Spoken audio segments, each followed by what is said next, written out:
My name is Rose Esseks. I'm a licensed psychologist. Got licensed with a master's degree in '97, and I got the doctoral license in 2005. Most of the first part of my career, I worked with children and adolescents, where eating disorders did come up from time to time, especially when I was working with teenage girls. Last 11 years, I've been working at the VA. We still see a little bit, but somewhat less. I also teach abnormal psych, where of course we cover eating disorders as a part of our regular, it's part of the curriculum. Well, I think a lot of them have changed with time, because another important thing to mention is I have a 16-year-old daughter. Mm-hmm. So she used to be super into Justice, which I think is now has gone out of business. But I remember Justice did a good job of having girls of different weights and ethnicities. Claire's seems to do a good job of having diversity.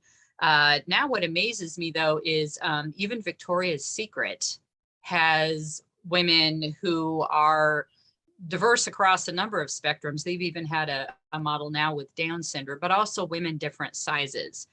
Because as a part of my presentation in abnormal psych, we do several slides on the way the advertising industry has just directly led to a spike in eating disorders since about the 1960s. And, you know, models like Twiggy, and I think Twiggy now sort of regrets her role in the whole thing, because she knows that people like me show pictures of her in class, because that silhouette, that shape of the, you know, super thin but with curves is really only possible for women who happen to have the genes that'll let them be, you know, 5'11", 6 foot.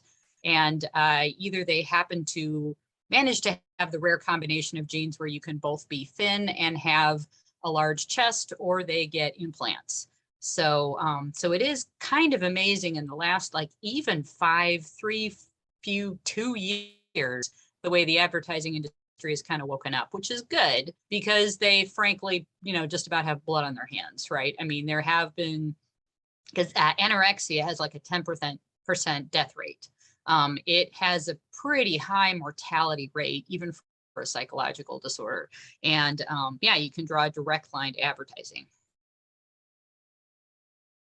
In prehistoric times, the ideal woman, you know, like prehistoric Venus figures, so we're going back, you know, like 7,000, sometimes like 20, 30,000 years, are women of size, right? Because if you were larger, up till fairly recently in human history, that meant that, for one thing, you were healthier, you probably could withstand a pregnancy better, and you came from a family that had more resources.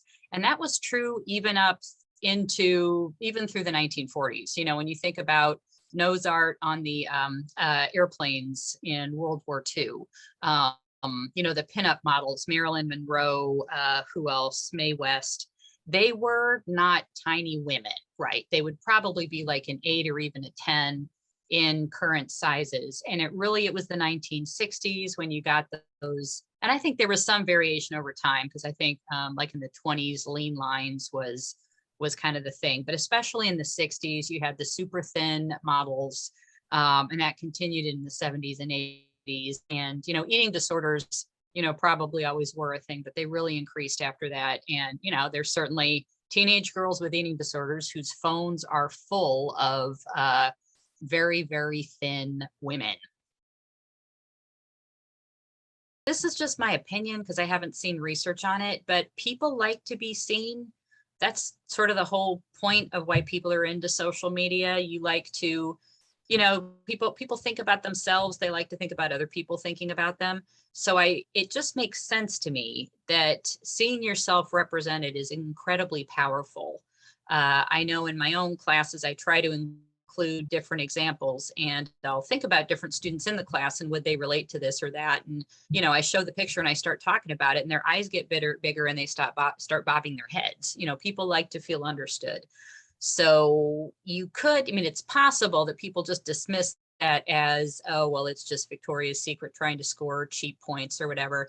But my guess is that it really, I know when I see things that I feel represent me, it makes me feel seen and appreciated and understood. So my odds are it helps, you know. I Right. don't have research on it, but I'd bet a whole paycheck Mhm. that it helps. So, well, I think we try to increase awareness of how males have pressures on appearance too. If you look at eating disorders, it's still, 90% female. Yeah, the fact that we want to increase awareness with males is a lot of people aren't really aware that there's pressure at all on males regarding appearance. But nobody's missed the fact that yeah, I still think the pressures are lopsidedly on females. No, yeah, because these things have a death toll. I mean, that's kind of my own feeling, but people genuinely die of eating disorders. People die from depression when they feel they don't measure up. No, you could probably estimate again, sounds kind of histrionic, but you could probably estimate the number of lives saved by people having realistic expectations, especially with advertising being just so much more in our faces now than it ever was before. I think it comes more down on just personal responsibility and not kidding yourself, reminding yourself that your actions have consequences. Yeah, not ignoring that voice in your head saying, should I really, and not just shutting it up with, oh, everybody does it or whatever.